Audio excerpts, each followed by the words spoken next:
to the latest episode of the Claus Corner. For me, the greatest band in the world and the band that had the biggest impact on both music and pop culture is and always will be the Beatles.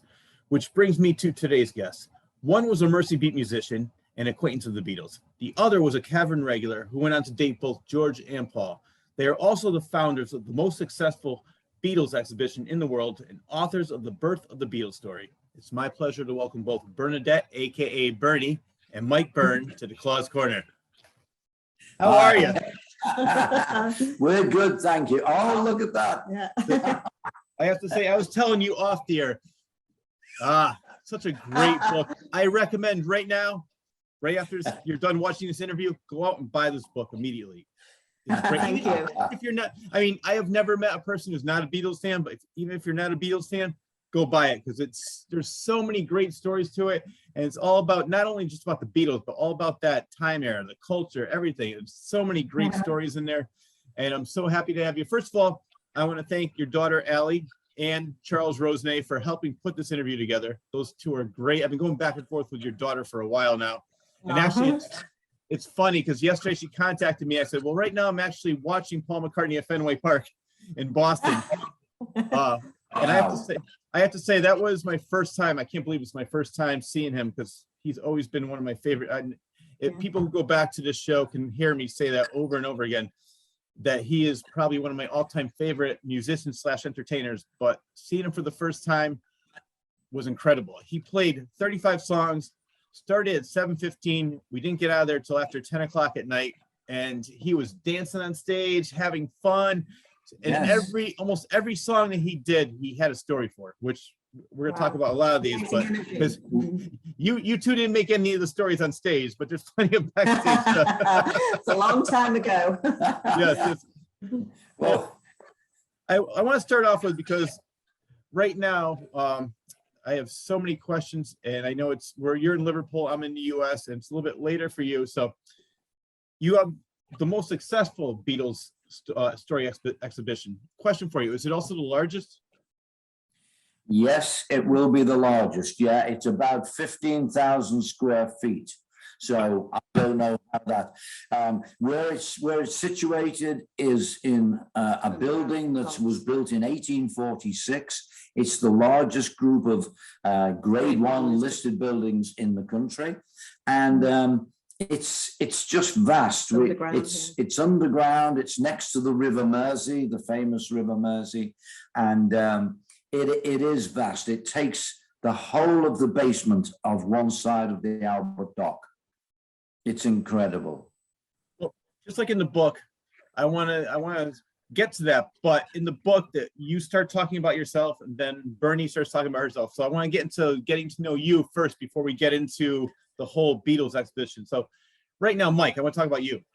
What kind of music did you grow up listening to? I grew up listening to Elvis and Ray Charles. I just heard Elvis on Radio Luxembourg, which was this radio station in Europe, in the middle of Europe, and it came on a Sunday night.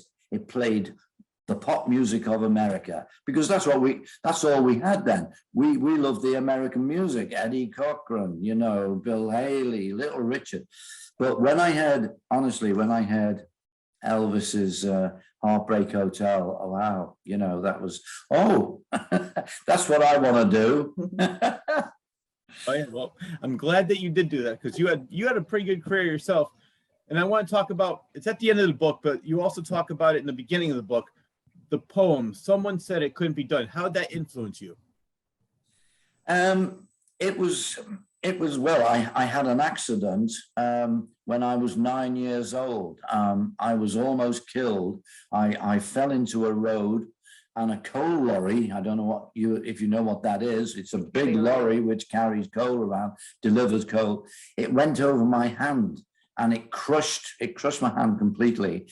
And I was very lucky, not to be killed. And I ended up in hospital. And today, if that would happen, you would have thousands of pounds of compensation. In those days, there was no compensation. And the only compensation I got was an encyclopedia with that poem inside it. And I'd forgotten about the book. about the poem. Well, no, I hadn't forgotten the poem, but I then found it as we were writing the book. And I have to say to you that poem, someone said it couldn't be done, but he with a grin replied, you know.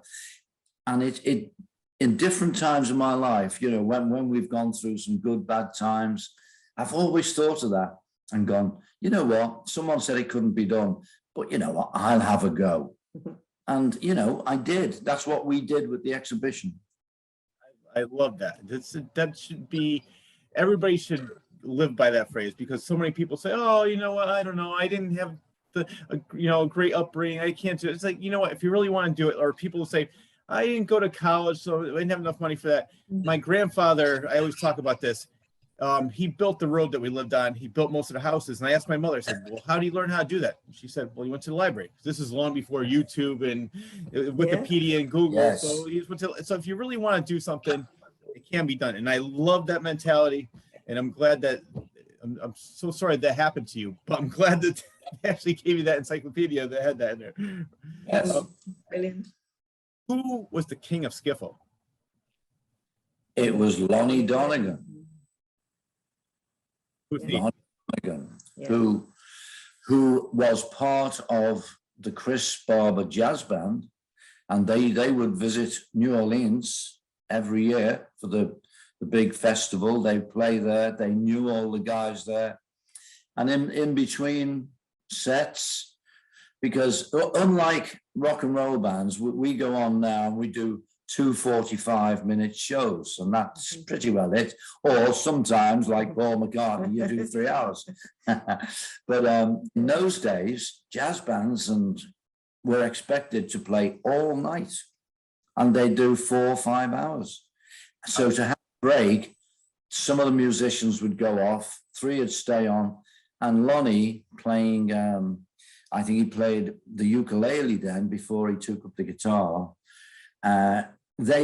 He and maybe the bass player and the drummer, they just do some songs, and they picked up the skiffle type songs from America, from New Orleans probably. And it was such a simple thing to do, you know, because you didn't need a bass, you didn't need drums, you just needed a guitar and a washboard, and you made your own bass out of a tea chest. And any other bits and pieces that you found to make a noise or a rhythm.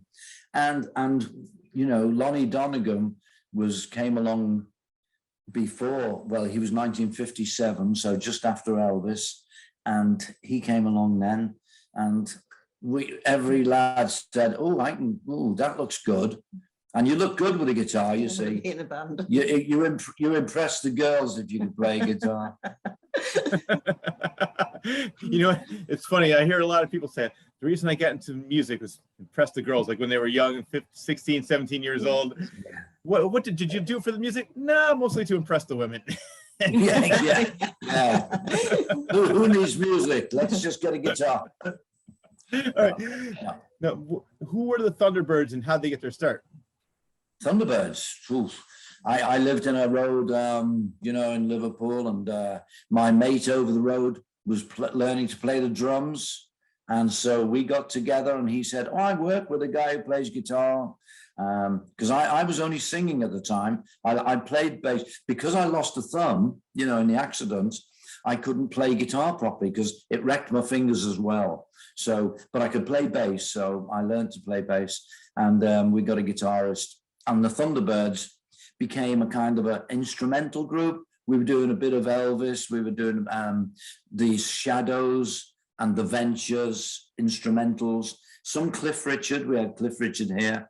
But mainly American stuff. Eddie Cochran, Buddy Holly. We were big Buddy Holly fans. Still are, you know.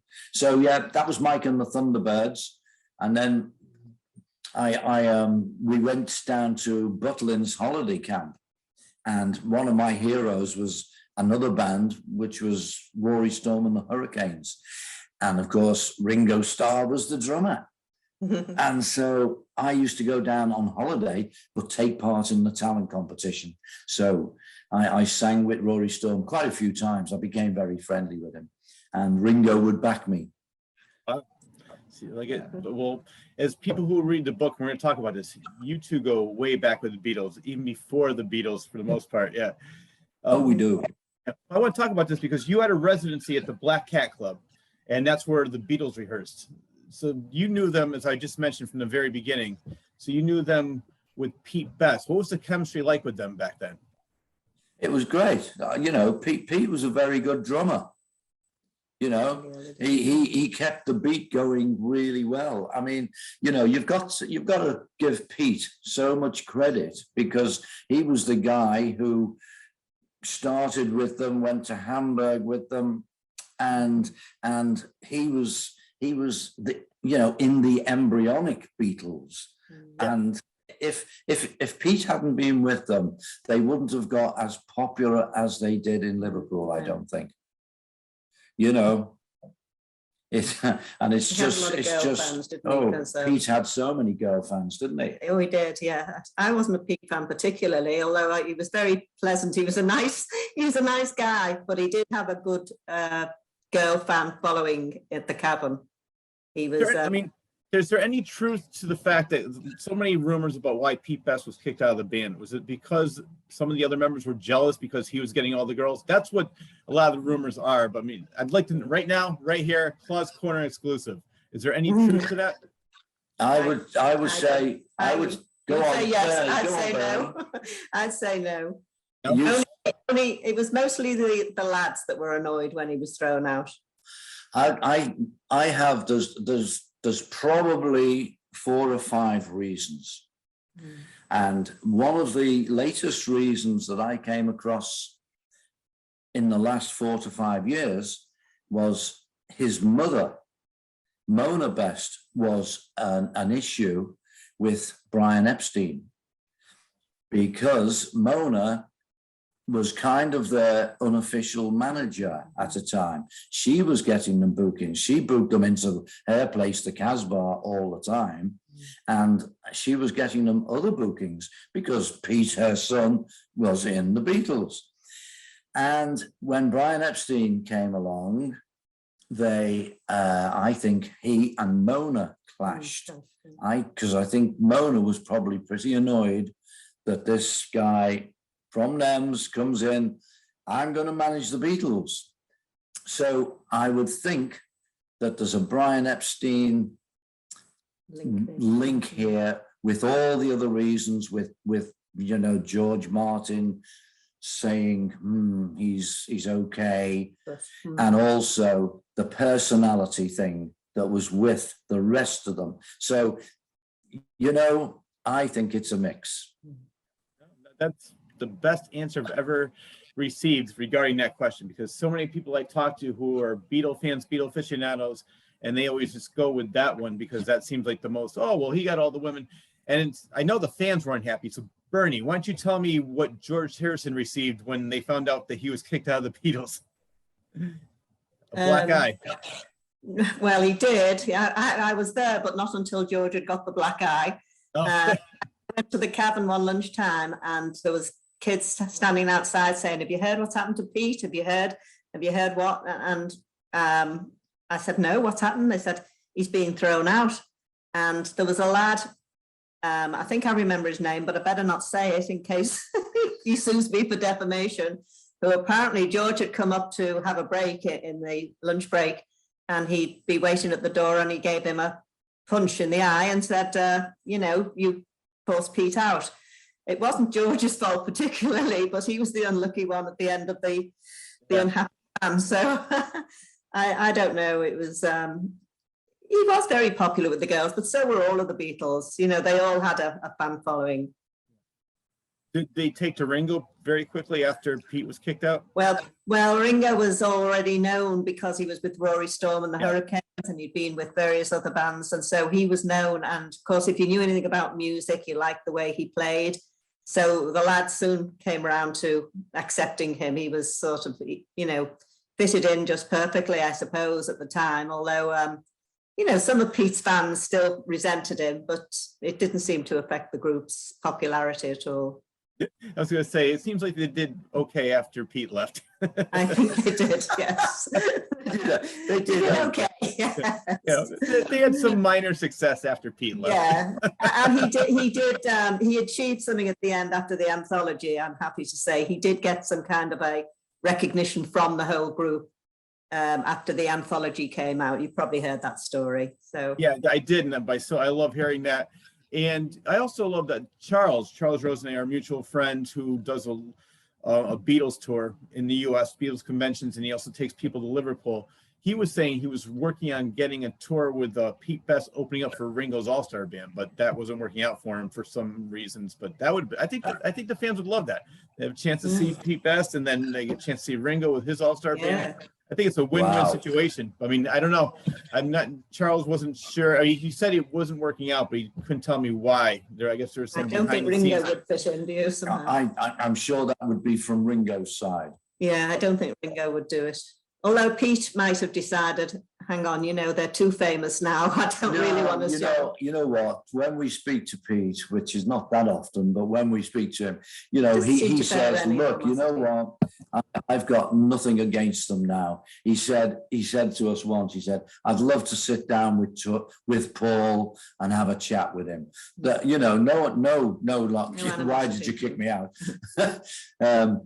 Just have a chat. But I'm sure Ringo now, I'm sure Ringo would go, I don't want to do that. I would think that it would be never say never. Exactly. I think it would be a great thing. And I'm glad that we brought this up because out of the four Beatles, it seems like Paul seems the most friendly. Am I correct in that assumption? Just by different interviews and it seems like he is the most approachable. And I know in the book, we're going to talk about this when I get to you, Bernie, because I'm getting to you soon. I have plenty of things to talk about with you.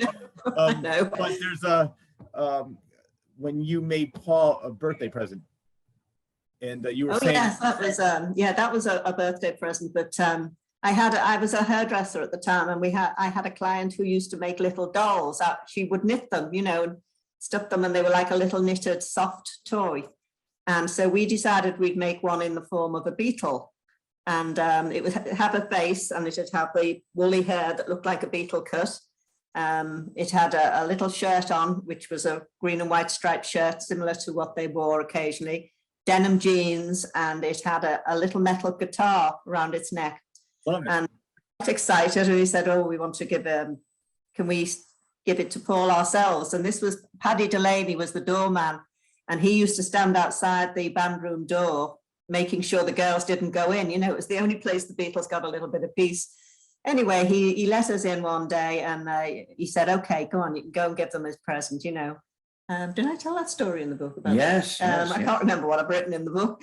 But anyway, we proudly went in, my friend and I, Joan, her name was, and we presented this to Paul, saying, happy birthday, And John just looked over, he was sitting in the band room, just having a cigarette and glass of beer or whatever he was drinking, and he just glanced at it and he said, you might have knitted us something decent like a guitar case. So we just sort of went, Yeah, thanks a lot.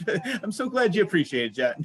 Did he just have a very sarcastic sense of humor, or was that just he was sort of, but it wasn't meant in a disrespectful way. He was just being funny, he just liked to make a joke about everything if he could. John would always come out with some kind of caustic comment, sarcastic comment, or funny comment. John was just known for that. Yeah, but we all laughed at it, didn't we? Well, I don't know how you felt when he said that. We just laughed, and Paul took it up and said, "That's great, thank you." And we were very pleased with ourselves. And that's, what? That's 60 years ago. Wow. This week. Oh yeah, he's turning 80 years old. Yeah. That's 60 years ago. 60 years ago today. 1962. Yeah. Wow. Yeah. John, you said about Paul being the most friendly. Yes, he was, because as we know over the years, he is the ultimate PR man. He knows how to work an audience. He knows how to work the press. And even then, in those days, he was the PR man. He's the guy who would you know, be the most friendly to the girls, and the guys. I mean, at the Cavern, it was as many blokes watching the Beatles as girls. You know, Yeah. the blokes and really appreciated The kind of music, that wasn't it? music that they played, that raw rock and roll, and the look they had. I think, you know, this leather look, because 90% of the other bands who played at the Cavern wore suits. Yeah. Yeah. The look And there. there's the Beatles, you know, come back from Germany with this very hard look, this biker look. And the third time they came back, not just the leather jackets, but the leather trousers as well. Yeah. I mean, that was, whoa, wow. Well, you know what I like? They were obviously the right place at the right time, because now if any band had that kind of progression, they would say, oh my God, they're not like they used to be back in the 60s. They sold out. I don't want to listen to them anymore. I loved how they went from, you know, the Love Me Do days all the way to Sgt. Pepper's, and people allowed them to grow and become better musicians. Now, after probably the first stage, the record company would dump them and say, yeah, let's go on to hire 4 new guys that look and sound just like the old Beatles. So I'm so glad that they came out when they did and were able to be who they are, because they would never, ever be able to make it in today's world of music. No, they wouldn't. They'd probably go on the X Factor and fail. Well, that's funny. I say, there's I was making a joke about American Idol. I said, if Bob Dylan ever went on there, they would say, you don't have a chance. You're never gonna make it. Give it up. Like, your voice is horrible. But look at all the great songs. And probably the same thing with the Beatles. They would say mop tops, long hair, whatever stage they were in. They're like, yeah, well, you might, you know, you guys might make it someday, but just keep practicing. I can hear that already. Yeah. Go back to Germany. Well, before I want to continue with what we were discussing what you were doing, Mike. So once the Beatles left for America, let's get back to that. The record companies wanted to emulate their success, obviously. So one band was the Mercy Beats. How did you end up playing on the Top of the Pops with them? Oh, well, before I turned professional, I worked for my dad, and my dad was a tailor and outfitter. And his shop, fortunately, was 150 yards away from the Cavern Club. So the Cavern Club's Matthew Street, just round the corner. I'm working. Because my dad's a tailor and outfitter, I have to wear a very smart suit. I've got collarless shirts with stiff white collars on every day, which rubbed your neck. And so I'm working, but at night, of course, I'm playing with Mike and the Thunderbirds. I'm mixing with the bands down at the Cavern and other clubs. And one day, a friend of mine from the Mersey Beach, Tony, rushed into the shop, or he came into the shop, and he said, hi, Mike, you all right? I said, hi, Tony, okay. He said, what are you doing on Thursday? This was Monday. What are you doing on Thursday? I said, I'm working in the shop. He said, do you want to be on Top of the Pops? I said, yeah, but I'll have to ask my dad. So anyway, I said, why? He said, well, our bass player, Billy Kinsley's left, and we've got a record in the charts called I Think of You, and we're on Top of the Pops on Thursday, and we need a bass player. So I said, okay, I'll ask my dad. Unfortunately, Dad said, what do you want to be on Top of the Pops for? Why? Because I'll be famous. I know. Be famous and get the women. Yeah. Shh, shh. Yeah. The secret's safe with me. You know, my dad was great. He was in the RAF. He was a sergeant in the RAF. From the RAF, he went into this tailoring job, and which was quite disciplined. And he was a very straight-laced guy, always impeccably dressed. But he saw that I loved music. And every time I asked him, could I do something with music? He went, okay, Michael, yes, you can. So he let me do Top of the Pops. I love that. Are you a Rush fan? the band Rush. Rush. Don't know. It's all right. Well, it's a Canadian band. They just were inducted into the Rock and Roll Hall of Fame. The reason I bring that up because Neil Peart, the drummer, he worked with his father, and they actually drove up in limos to ask if he could join the band. And he asked his father, and his father was just like you. He goes, I know how much this means to you. He goes, this place will always be here. Take your chance. And I hope, do the best you can. So I love the fact that, supportive parents like your parents and his parents Yes. allowed you to become who you wanted to be instead of saying, oh, come on, you're never going to make it. Get people like that and just shoot down your dreams before you even have a chance to try and live them. That's good. You're very lucky if your parents. I was very lucky, and and that went on through my life with him. When I wanted to turn professional, and then when we came to do the Beatles story, there he was again supporting us financially. Great, I love those. I love hearing stories like that. Well, speaking of playing professionally, next up for you was the Grimbles. That was the first time you were able to quit your job and play abroad with them. Yeah, them Grimbles, them Grimbles. Them Grimbles, sorry. Yeah, not the Grimbles. Sorry, you know what? It must have been a typo. It must have been, definitely, and that came from the organist. The organist was Chris Hadfield, and he came up with the name. He drew this little Grimble thing, and it was a totally different band to all the other bands in Liverpool because it was a 6-piece band, and he had a Hammond organ and a sax. But what appealed to me was the fact that they were doing slightly jazzy stuff. They were doing Ray Charles, who I'd become a fan of. And they were doing Lambert, Hendricks and Ross, which is an American singing band who did things like Pink Champagne and Get on the Right Track. And they did many jazzy type things. And I just loved it. And so, yeah, and rhythm and blues. So I went, yes, please, I'll have a go at that. And it developed me as a singer as well, That band, you definitely had some interesting road stories. One with the van breaking down, then you had the whole food situation. And this is another good one.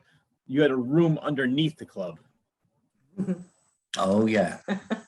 Yeah. You see, when how old were we? 20, 19, 20, and you arrive in a totally different country. You've never been abroad before. You're in this van. There's 7 of you. With the roadie, there's 7. Well, the first thing was getting over the channel and then waking up in Belgium, in the capital of Belgium, 6 o'clock in the morning, going into and cafes. Everything was open, and there's all these people at 6 o'clock in the morning drinking brandy. And and smoking was everywhere then. And then we arrived at Kiel, which is even further north than Hamburg, and it's a similar club to the Star Club, the Star Palast Club. We get there knackered, completely worn out, and you go in the club and they say, okay, go and get ready, you're on you're on soon. Yeah. And by the way, you're playing 5 hours. Nobody warned you that you were playing 5 hours. So okay, fine. Where are we staying? And you're expecting a hotel? No. Okay, there's a basement under. I said, what's it like? Well, go and have a look. Yeah. And what are you doing? You're going into this room, very, very small, which just had 3 bunk beds in. So the driver had nowhere to sleep. He had to sleep on the floor in a sleeping bag. Where's the bathroom? Oh, that's upstairs in the club. No bath, no shower. You get washed in the club. Okay. But you were 20 years old, and We were professional musicians. Yeah, no, I mean, you're doing what you love. And like you said, 20 years old, you're like, that's probably nothing. So, even though it's definitely probably once you're 30, 35, 40, it might be a little tougher when you're like, yeah, Yes. I might want a clean bathroom or. At least. No, it was fine. And what you had, you go into a room, and of course, the band that's just leaving, Yep. Nobody's tidied the room up. All their rubbish is there that from the last month that they've been there. So all their rubbish is there. So you've got to clean it, and then you carry on and leave your own rubbish there. Add to the collection. Well, your band was forced to learn rock and roll very quickly when the owner said, hey, we're not going to pay you. That's true. We went to be paid after the first week, and he called us. Am I allowed to say this? Say whatever you want. You can say whatever you want in the clause corner. There's no censorship. Oh, great. So the manager sits behind this big desk, and he's a big German guy, and I think his name is Vice Leader. And we say, hello, can we have our money? And he goes, no, you're a Scheiße Kapelle, which means you're a shit group. It sounds much classier in German. Yes, Scheiße Kapelle. Yeah, it sounds like something. Yeah, sounds like something on a menu.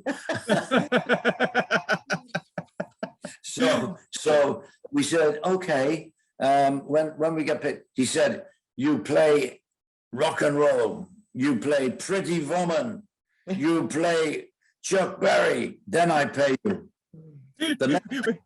Who's this club owner? Schwarzenegger? Arnold Schwarzenegger? Could be. Could be. Yeah.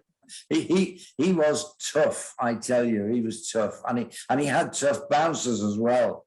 You know, these guys standing next to him, looking tough. So next night, I go on stage, Pretty Woman walking down the street. We soon learned rock and roll. Did you know these songs, or you just had to quickly have like 5 or 6 rehearsals? Like, we got to learn these songs really quick. Roy Orbison, get me the best of Roy Orbison. Let's learn these songs. Yeah. Well, we were in my old band. We were doing rock and roll. Oh, good. So that saved you. It didn't take long. It didn't take long, and we didn't get sent home. You know, we did get paid in the end, even though when we were leaving, he did pull out a gun. He had a gun in his desk, and he did show it to us. He didn't threaten us, but he showed us the gun, and he says, "You go now to my other club." Okay, well, do whatever you want.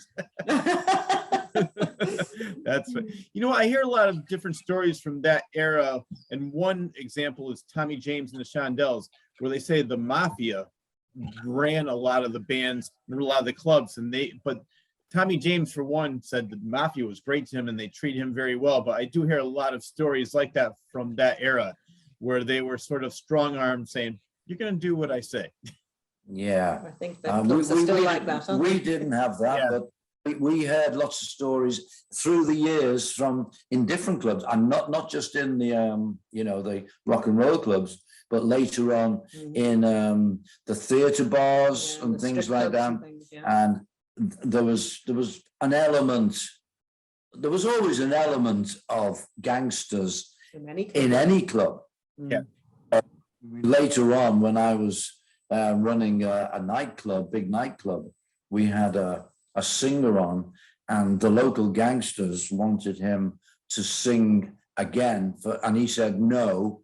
The next night, there was a bullet on his dressing room table. No horse's head, but just Liverpool. very Godfatherish. Yeah. Wow. Well, are you a fan of the movie The Blues Brothers with John Belushi and Dan Aykroyd? Yeah. Oh, yeah. There's a reason I bring that up, because there's a scene in that movie that's very similar to what happened to you, where they show up, pretend they're the good old boys, and they play. That actually happened to your band, where some band came in and said, "Oh yeah, we're them Grimbles." Yeah, that's right. Yeah, there was we at the time we didn't know it had happened. One Sunday we opened up the newspaper, a national newspaper in England, and there's this article: "You can't tell a tab from a Grimble." and our agent, who was a little bit dodgy, he had this group of tabs.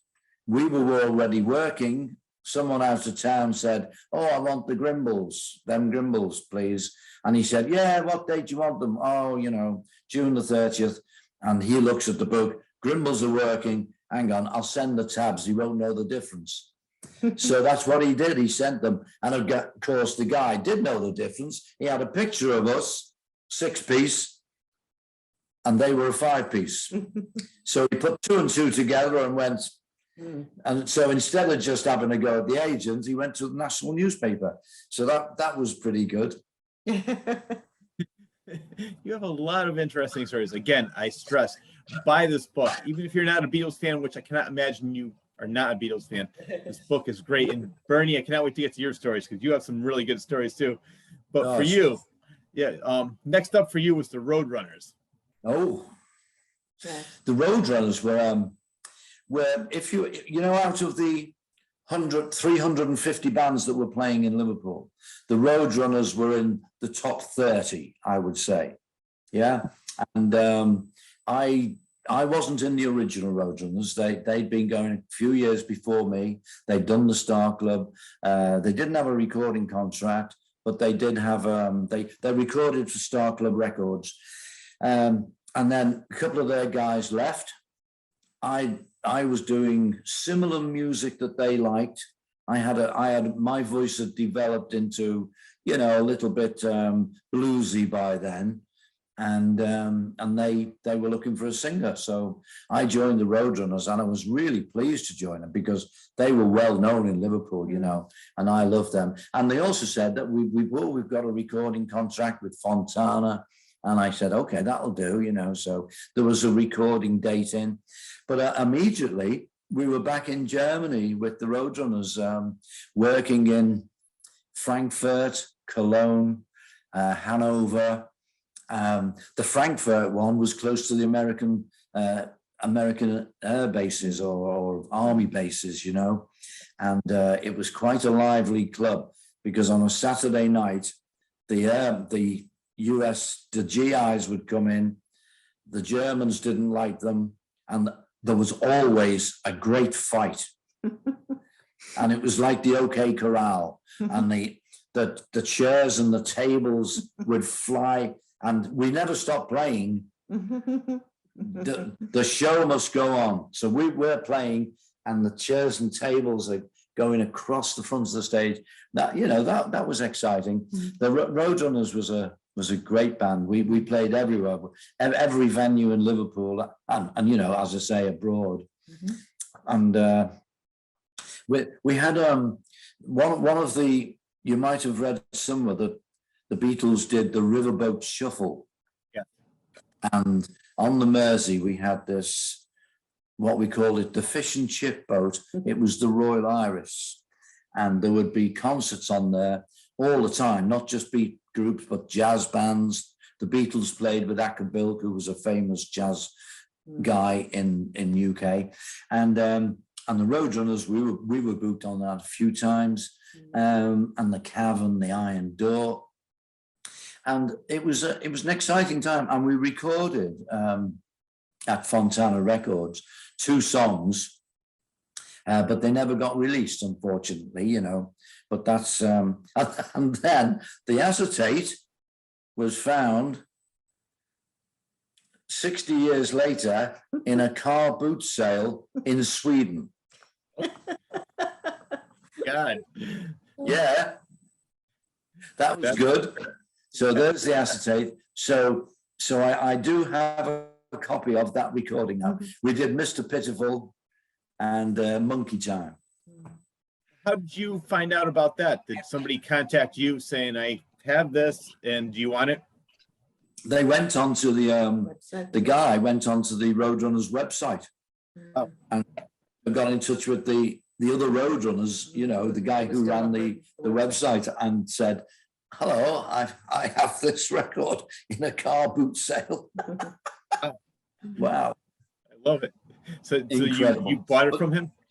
No, he's still got it, but he did say that he would lend it to the exhibition. So that's something for the future. Look forward to that. Now, next up, this must have been fun. I want to talk about your residency in Switzerland. That must have been a great time. Just the way you said that, I know it was a good time. Oh yeah. Oh yeah. Oh yeah. The lovely thing about playing in Liverpool with all these bands is we would go. There were set places, I'm sure, in every city where there's bands, there's places, but the set places where you would go at lunchtime, where you would go in the afternoon, where you would go after your show at night. And one of the places was the Blue Angel Club, where, you know, the Beatles went and everyone went, owned by Alan Williams, the man who gave the Beatles away. And also, of course, the Cavern. So we were always in and out of the Cavern. The Cavern Club DJ was a guy called Bob Wooler. Have you heard of Bob Wooler?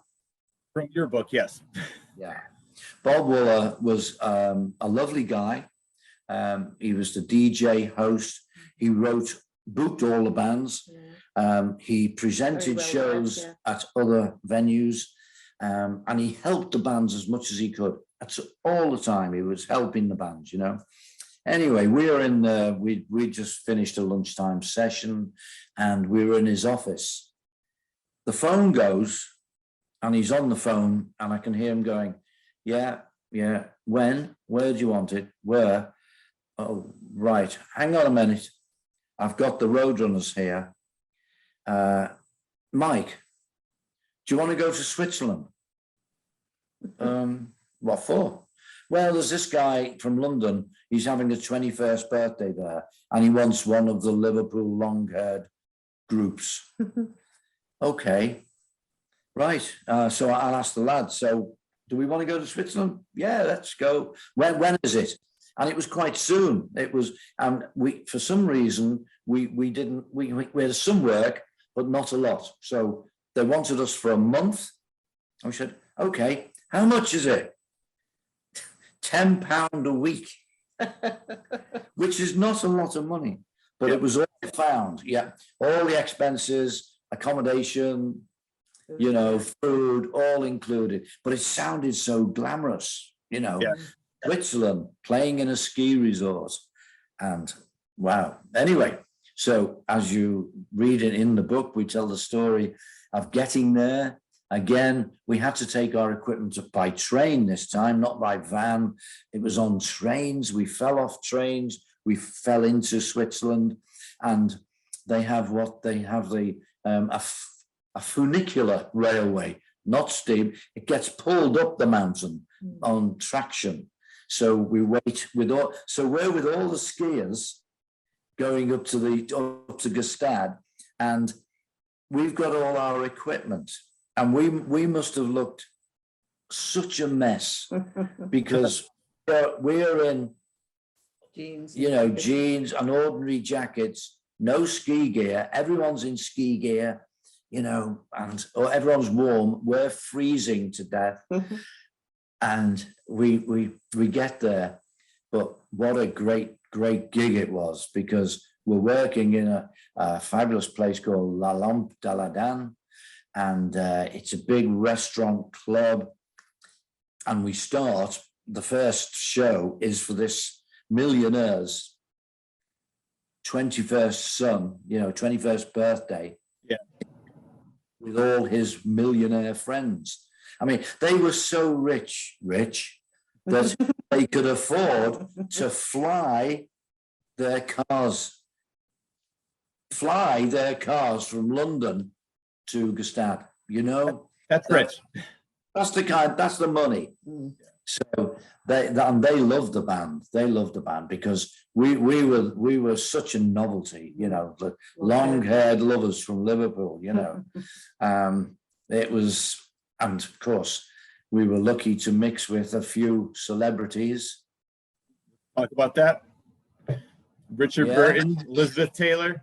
Elizabeth Taylor, David Niven, the Vanderbilt family, you know, and lots of Doris Day's niece, some royalty. So we were such a novelty. But the night that Richard Burton came in, you know, I think at this time they were going through one of their either bad patches or just reconciliation patches. And, you know, and they were there because they had, I think Liz had a chateau, not a chateau, she had a chalet there. Yeah. And so she'd go every year anyway. And so they came in very quietly, sat in a booth and watched the band, and afterwards said, you know, said to the waiter, bring the band over, we'd like to buy them a drink, you know. So, yes, we're not going to refuse. And then they said, we're going to come back next week and bring the kids to see you. But that didn't happen. But, you know, it was lovely. It was lovely to see. And, you know, that was great. And we just had a great time because we were such a novelty, you know, in the town. We were, look, there's the Roadrunners, the Roadrunners. Well, coming back to Liverpool, you decided to settle down with the beautiful Bernie. Yeah. I think you made the right choice. I made the right choice. Well, so did she. Yes. We won't go into that one, shall we not? Of course I did. Are you going to deny that? No.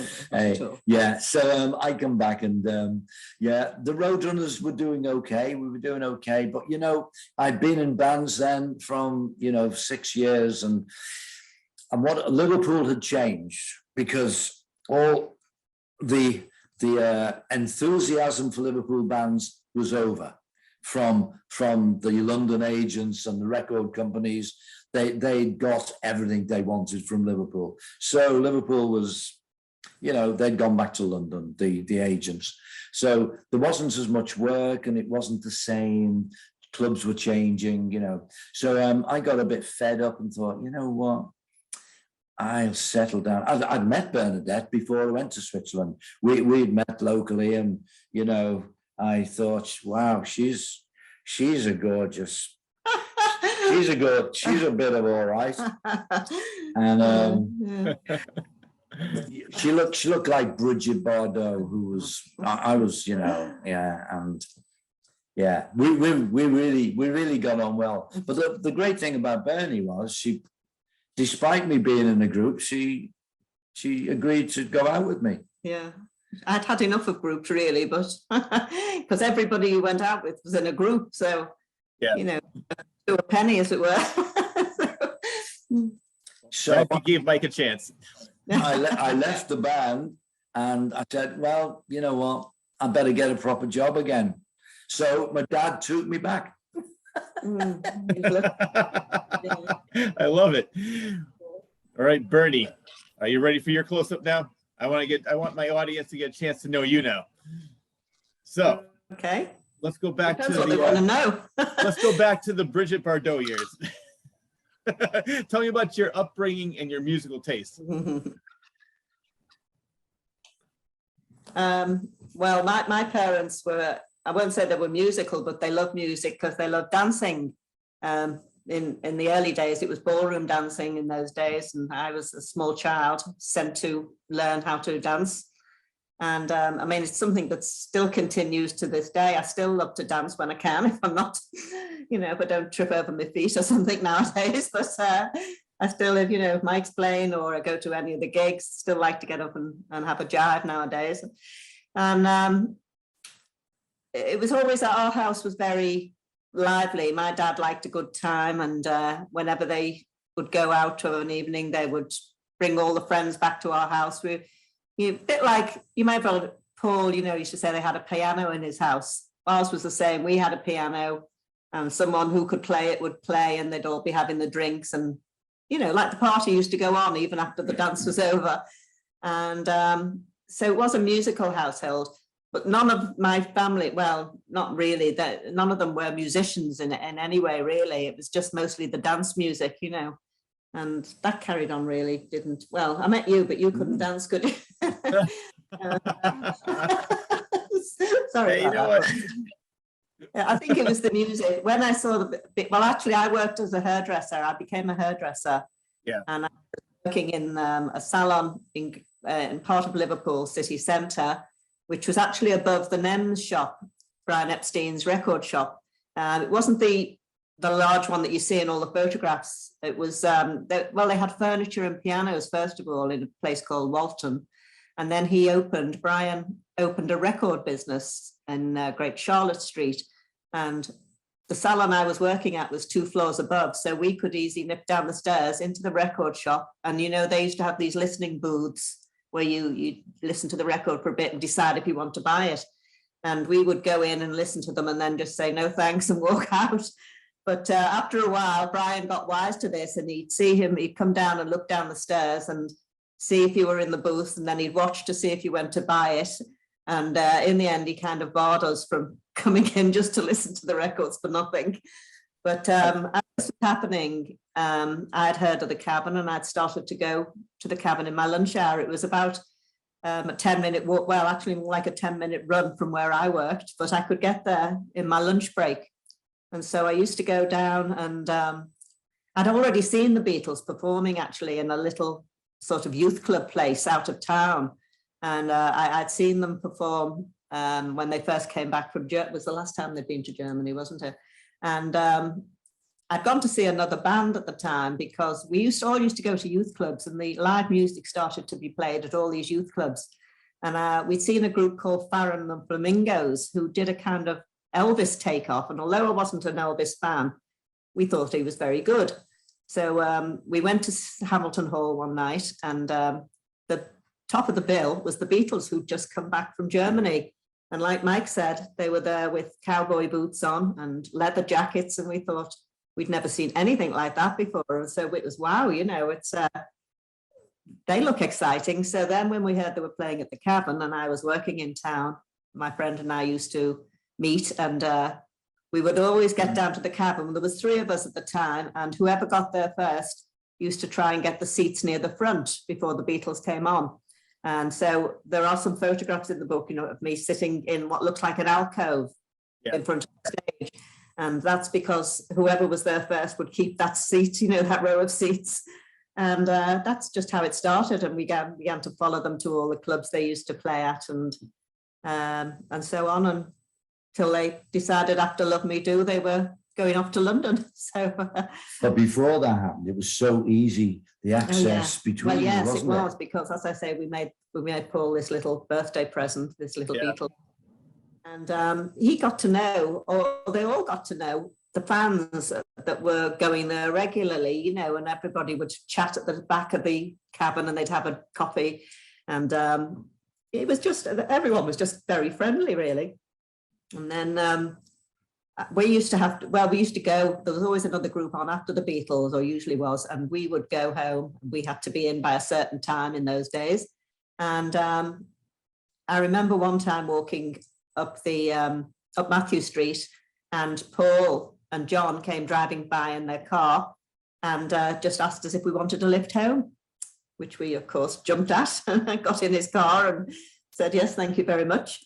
And he took my 2 friends home first, and then it was Paul driving, of course, because John couldn't drive. I don't know if you know that or not.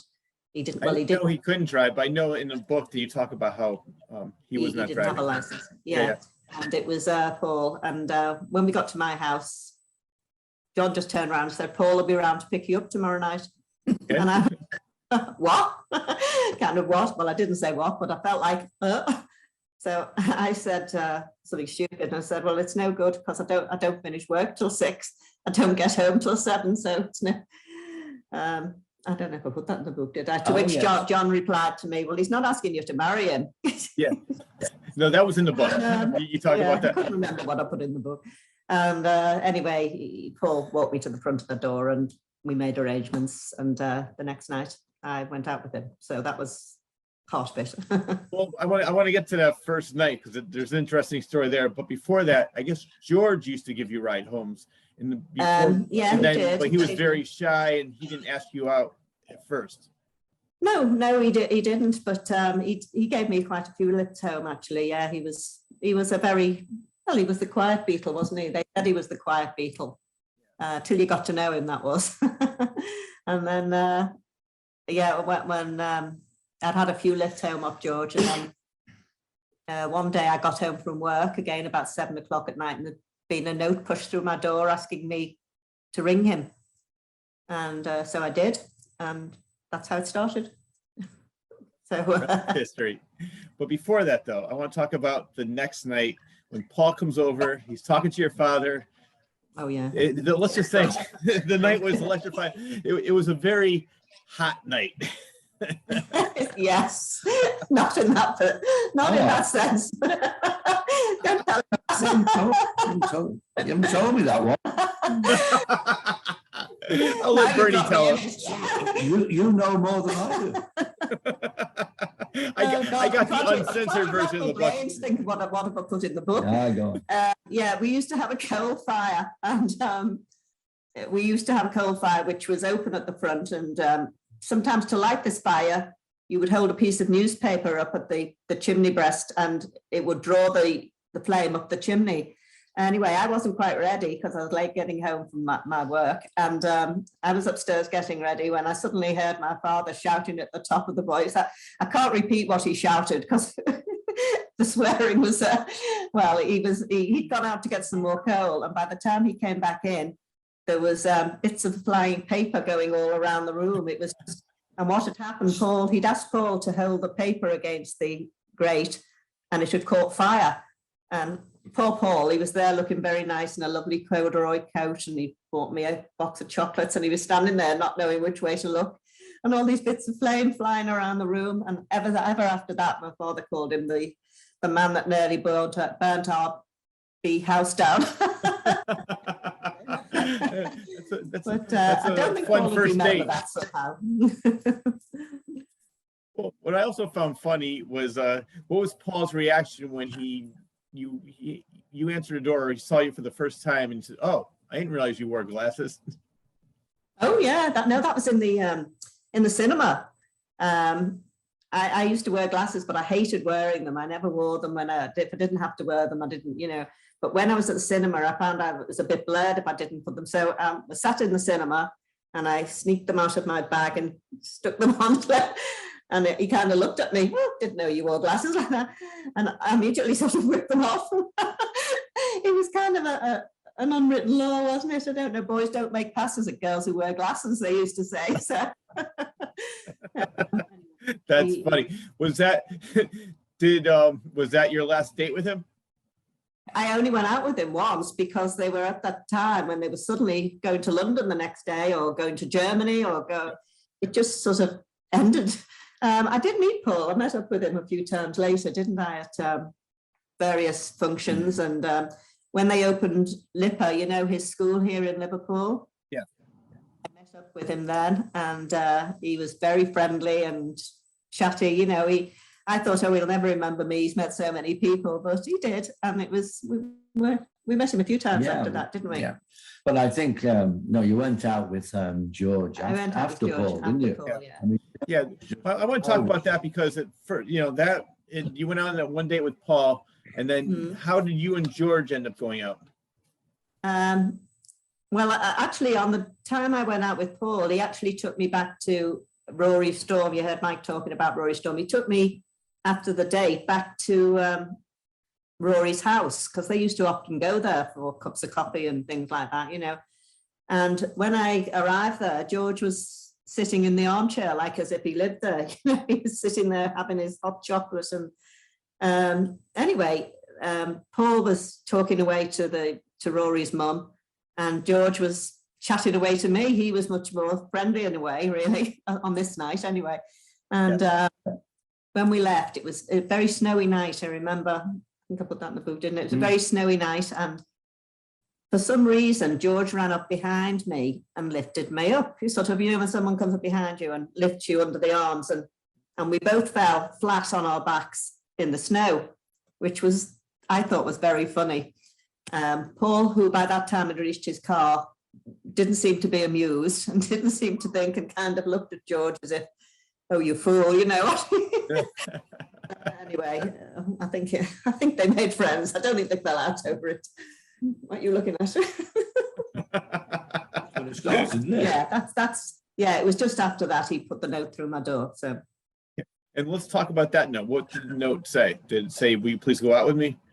no, just said, will you ring me, and gave me his phone number, because people were trying to get their phone numbers in those days, and Brian Epstein, of course, had told them you mustn't give your numbers out, and it was all, you know, started to get very protective of the group, you know.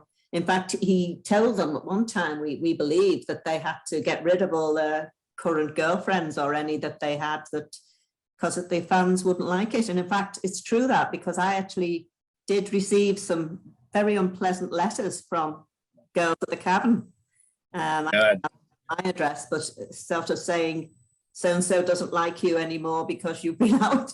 Very childish, really. But anyway, it was a little bit scary. And yeah, God knows what it must have been like for them. It must have been terrible later on. But so he just put this note through. I don't know whether he just plucked up the courage and decided, I'd like to go out tomorrow night. So I rang him and we started going out, and that's how it began. Well, you know, it's funny, because speaking of that, Paul made a joke last night at Fenway Park. He said, you know, when I first started playing, I couldn't even hear myself sing because all the women were screaming so loud. Just for old time's sake, I want to hear all the women at Fenway Park scream for me. So he goes, and I remember that. Right. Well, actually, at the Cavern, they didn't really, they cheered more and they clap and cheer, but they didn't really scream at the Cavern, did they? Not until they'd been on television. When television, which was filmed at the Cavern, that's when the screaming really began, you know. Okay. I'm a Richard fan. I don't know if you know Cliff Richard. He's oh yeah. And I was a Cliff Richard fan before I saw the Beatles, and that's the only person I've ever screamed at, because I thought he was fantastic. Apart from Mike, of course, I've screamed at him a few times. Yeah. Make sure you put that in there. Besides Mike, Cliff Richard. That's funny. Well, speaking of their rising fame, tell my viewers how he was feeling at that time, because he wasn't exactly liking that the fame that they were receiving so quickly. No, he didn't. I do remember going to the cinema and girls starting to recognize him, you know, and he would sort of usher me out of the cinema and over to where his car was very quickly, because the girls were getting, they used to go for them and sort of, well, not exactly mob them, but they always wanted, you know, they'd say, sign this, sign that, you know, and I could see him actually getting quite worried when he saw these fans coming. So he was already, although I didn't realize what it was in those days, getting a bit disconcerted about this adulation that was happening to them.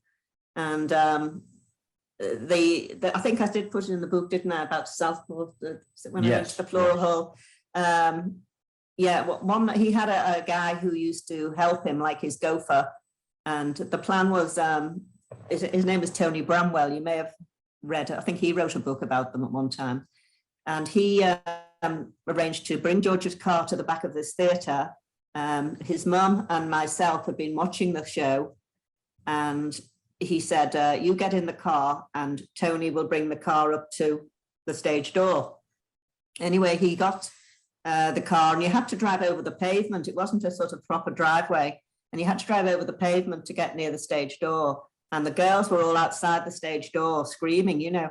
And as George came out, he ran, and Tony left the engine running, jumped out, but he must have slammed the door just as George got in, and he trapped his arm in the door.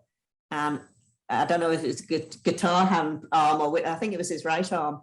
And obviously, being a guitarist, he would need that to play. And I think he had some choice language, but I couldn't put that in the book.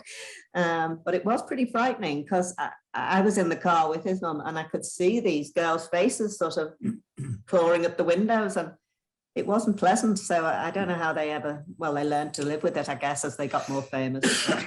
Did the other three embrace it a little bit more?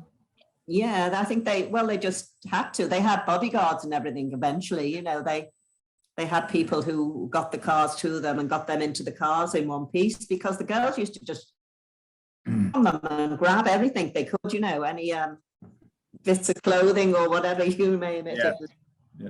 You saw the birth of Beatlemania. Yeah, you know, this is before they went to really London, that famous, and they'd only had "Love Me Do" out, but people could see, because they've been on local television as well. Yeah.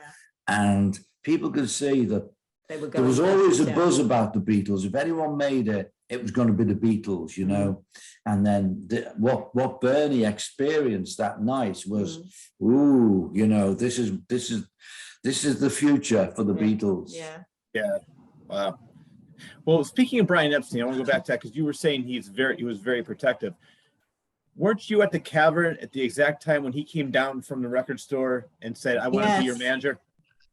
Yes, I was. And I was heading back to go to work. That's why I was near the entrance and exit where Brian came down the stairs. He used to go down this sort of set of stone steps. And at the time, you've perhaps heard the name Bob Wooler, who was I think Mike mentioned him before. He made an announcement over the microphone. What does it say? I'd like you to welcome. Yes, we have a very special guest here today. Yeah. And it was Mr. Brian Epstein from NEMS. Yes, and he was with who was he with? He was with Alistair Taylor, his assistant. Yeah. And I couldn't stay to see what happened because I was going to be late for work if I didn't go. But I can see him now coming down the steps of the cabin, and everybody's sort of standing back in awe because it was like he was royalty, you know, because he was going to make the Beatles famous. Well, you didn't know that at the time. Well, no, we didn't, but yeah, that was the start of it, really, I suppose. That was his goal, to make them famous. And it worked. Yeah, it did. What was the face of beauty? Oh God, I'm so embarrassed when I think about that. It was a picture that was put into the Merseybeat. Bill Harry, who opened or ran the Merseybeat newspaper in Liverpool. The Merseybeat newspaper was like the gospel newspaper for everybody to buy and, you know, learn where all the bands were playing and what was on where and who. And he decided that, when it was May, wasn't it? He was going to put a little section in about the girls that went to the Cavern. And he asked various girls, would they send a photograph in? Now, because I was a hairdresser, I'd already got a photograph that had been put in on display outside the salon that I worked at. My boss wanted something to advertise the current hairstyle. So they sent me to a proper photographer to have this picture taken. And it was on, I don't know if you remember these styles, but it was when they had all sorts of curls up on top of your head, you know. And then they put it outside saying you could have your hair done like that. But Bill Harry decided he'd put the photograph, well, he asked could he use it for a little set he was doing. I didn't know till it came out it was going to be called The Face of Beauty. Anyway, I appeared in this particular week, and what had happened is I knew George was coming back from, I don't know whether he'd been on tour or holiday or what. Holiday, I think Tenerife, I think he'd been to. Yeah, I think he'd been on holiday with the band to Tenerife. And he sent me a postcard while he was there saying, missing you, blah, blah, blah. It's everything's lovely here. Not a senorita in sight, which I didn't believe for 1 minute. But anyway, when he got home, apparently his mum had shown him the photograph on the Merseybeat because she kept buying it to see what if they were in it. And he called on me to say hello when he got home, to, you know, say he'd seen the paper. I didn't know. I thought he was coming home the next night. So I was there with my rollers in, getting all ready for the arrival. And he knocked on the door and my brother brought him into the room where I was sitting, and I look up and I'm sitting there with these rollers over my hair. And in those days, you know, if you had rollers in your hair, I mean, men didn't do hairdressing really. And I ran up the stairs and dragged them all out quickly. But, when I came down, he said, "So this is the face of beauty." Oh my God. That is funny. Lovely romance. Between that and the glasses. Well, yes, certainly made a hit with the ball. Oh dear. But that's what you were like when you were a teenager. You were very self-conscious of the way you looked, you know. Yeah, definitely. You actually did, well, you really didn't, as Mike was saying, you really didn't have a problem with how you look because you did some modeling for a while. I did, I did a bit of modeling for the girl who ran a boutique or little shop where she made the clothes and sold them. And it was while I was watching Mike at this club called Hope Hall. He was in the Roadrunners, and she ran this little shop. Her name was Thelma McGough, and the shop was called Monica. And I think she just came and said to me one day, "We're doing a fashion show. Would you help model?" You know, and I did some modeling for her, and that led to doing modeling for other people, you know. And so there were a few photographs in different magazines and things, and wearing the clothes that Thelma had made. Strangely enough, Thelma was actually, her boyfriend at the time was Roger McGough. Now, I don't know if you know that name, but he was in The Scaffold with Mike McCartney. And okay. Yeah, so it was all linked in, you know. Paul would call on, see Roger and Monica and things like that. But it's such a long time ago, but very exciting. Yeah, it sounds like you guys both had some great times. I could tell. And you had the distinction of being a beat bird. What's that? That was an American magazine, I think. When I went to the salon in town, this is one above Nems, quite often I'd have the receptionist from the salon come through and say, "There's an American reporter on the telephone. He wants to know, can he talk to you?" I used to say, "Oh, no, not now. You know, I'm busy. I've got a client here." So eventually they used to try and contact me through the salon. But in the end, my boss, who I was working for at the time, he got quite fed up. In fact, he used to get fed up with me coming back from the salon because he said, I came back looking like a drowned rat. It was so hot in the salon. No, the cavern. The cavern, the cavern, that my hair was stuck to my head. And he said, she can't go out and do people's hair looking like that, to my sister who worked there too. So it was kind of all coming to an end. I was getting told off for going to the cabin, and people were ringing me up from America, and I didn't know how they got my name, but it must have been through somebody else, you know, who passed your name on.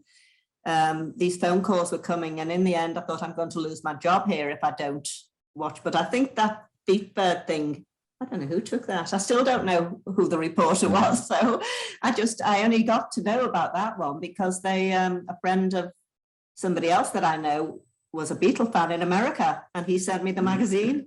So there you go. And then when the internet started, of course, these things appeared all over the place. And but you never know who's watching you see, do you? Very true. And as you said, with the internet now and everything, it's even worse. Anything you do is going to be documented, recorded, so you cannot hide from anything. No, I'm not telling you any lies on this program. This is all.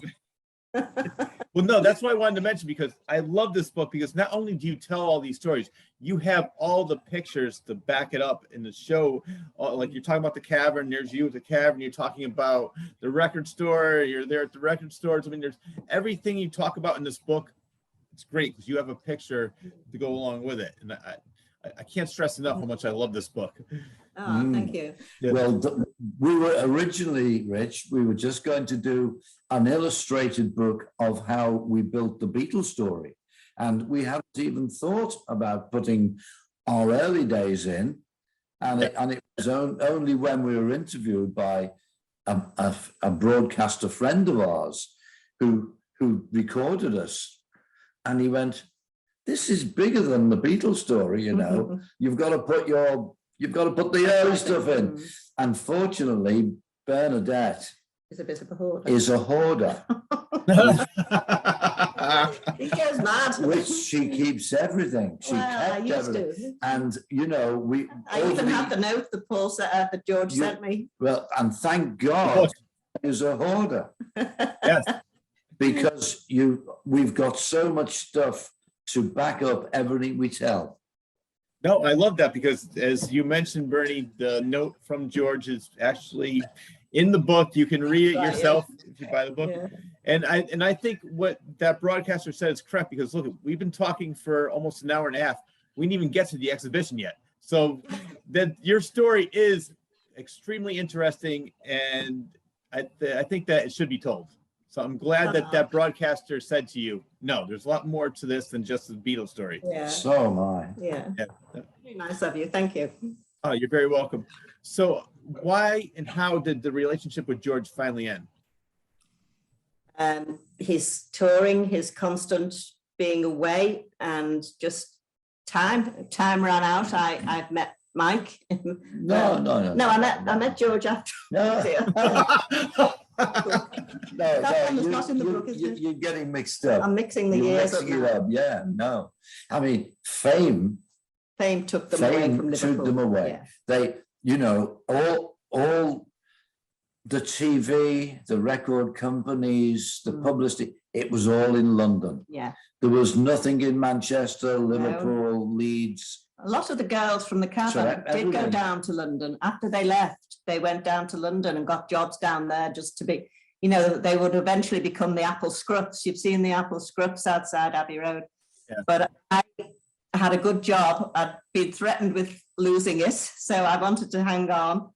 And gradually then I started to go to other clubs, and the style of music was changing anyway in Liverpool. Disco was becoming fashionable. And where did I But meet George just had to go, didn't he? Well, I mean, they all had to They go. had to leave, yeah, They they had to go to London. They had to leave and they had to live in Yeah. London because everything happened so fast for Yes. them.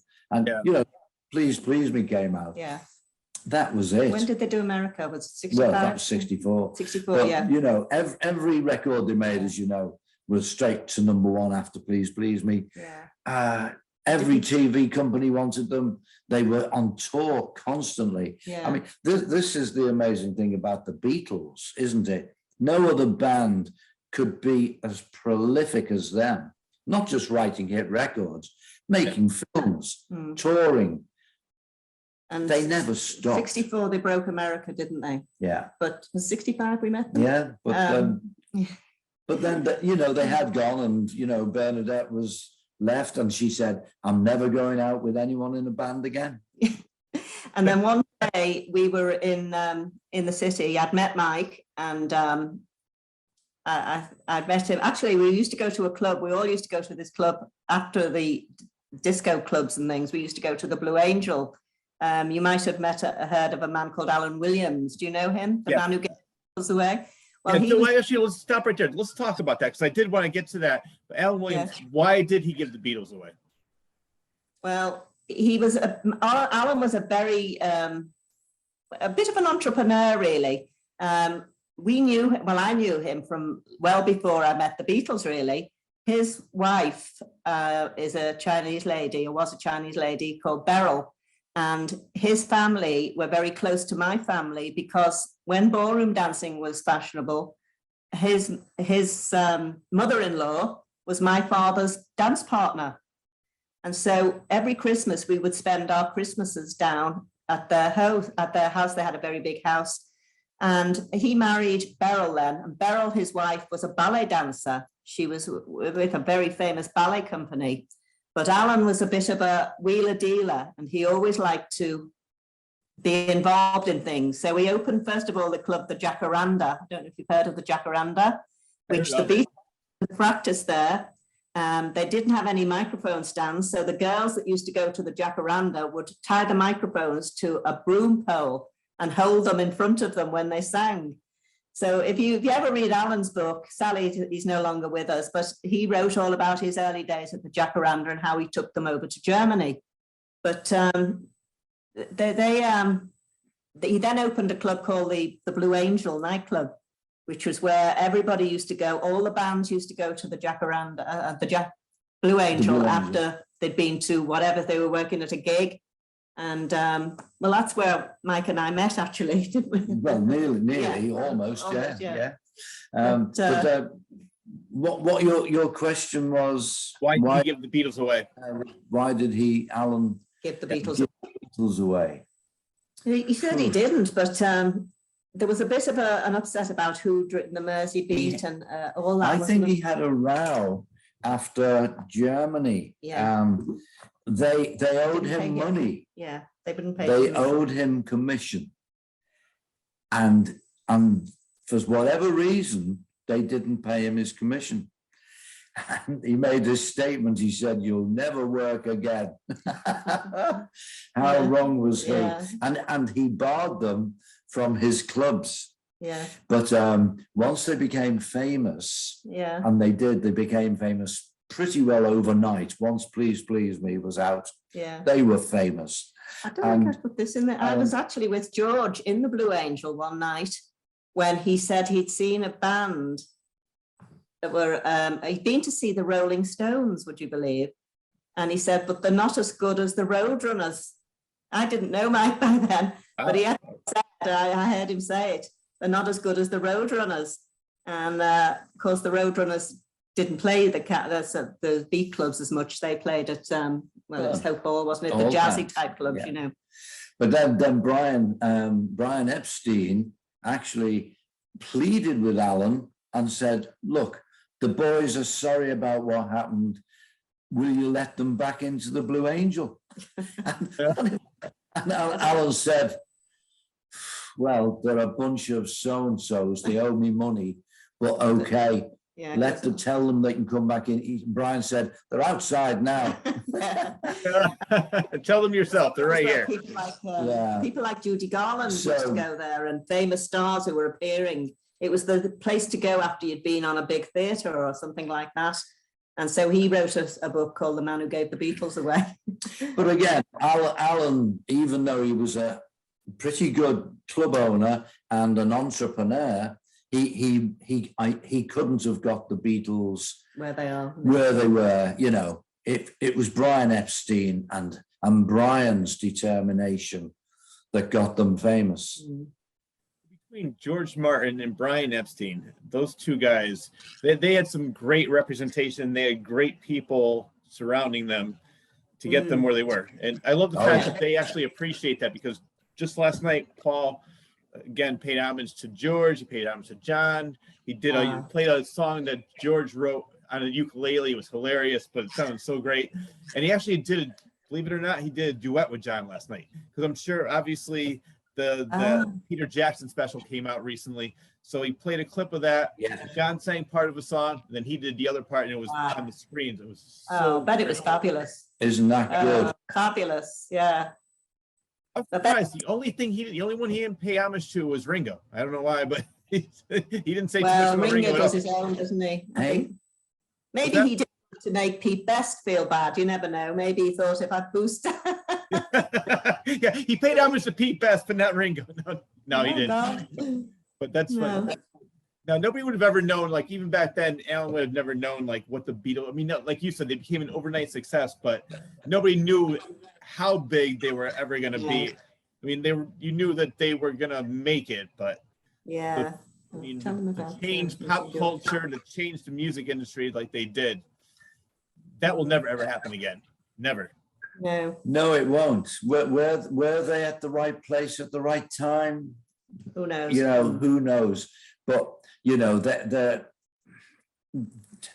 originality Yeah, is more than anyone else has ever been. yeah. To write so many of their own Yeah. songs. Yeah, You know, I mean, there's lots of good songwriters, yeah. but there's nobody who went through the 60s like they did, and every album was a new direction. It had more innovation in it. They experimented. No other band ever did that. No. It's funny. I'm glad you said that, because I listened to an interview with Paul several years ago, and he said that every time he wanted to write a new album, he would listen to the old album so he wouldn't repeat himself. He always wanted Right. to progress and always try something new. And Yeah. I have so much respect for that. And another thing, because you mentioned what was it George said about the Roadrunners being better Yeah. than Rolling Stones? Well, not too long ago, Paul was saying in an interview when somebody was comparing the Beatles to the Rolling Stones, he goes, Rolling Stones are a good blues band. He goes, the Beatles are he was being somewhat sarcastic, but he was basically saying, he goes, the Rolling Stones are okay. The Beatles Yeah. are classics. But so even he had that opinion, like Rolling Stones are good, but which Yeah. it's funny that you brought that up, because I had this conversation with somebody at the concert last night. I said, why does there have to be either one or the other? There's always like, who do you like better, Rolling Stones or Beatles? I said, why Yeah. can't you be fans of both? Rolling Stones have some really good songs. I personally have always been a diehard Beatles fan. That's my all-time favorite band. Nobody's ever going to top that. But I do like Rolling Stones. I appreciate what they did. And it's funny, like how there's maybe because they came out around the same time, they're both from the same area, that they, you always have to pick one or the other. Right. It's strange, isn't it? Like them both. Yeah. Like them both for Like what they did do. Elvis and Cliff Richard, doesn't it? But Yeah. the Beatles are going to be there forever, like Shakespeare.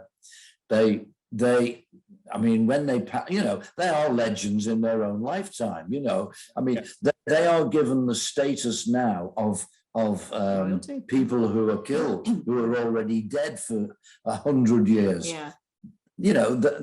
Their longevity is guaranteed. Mm. Oh, yeah.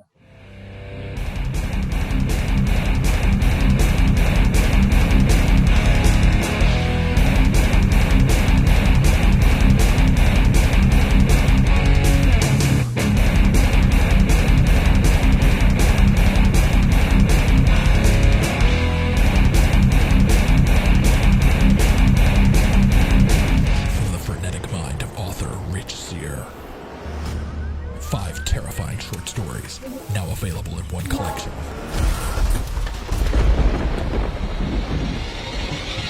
Confessions of a Frenetic Mind. 5 tales of blood-curdling terror, available on Amazon and Barnes & Noble.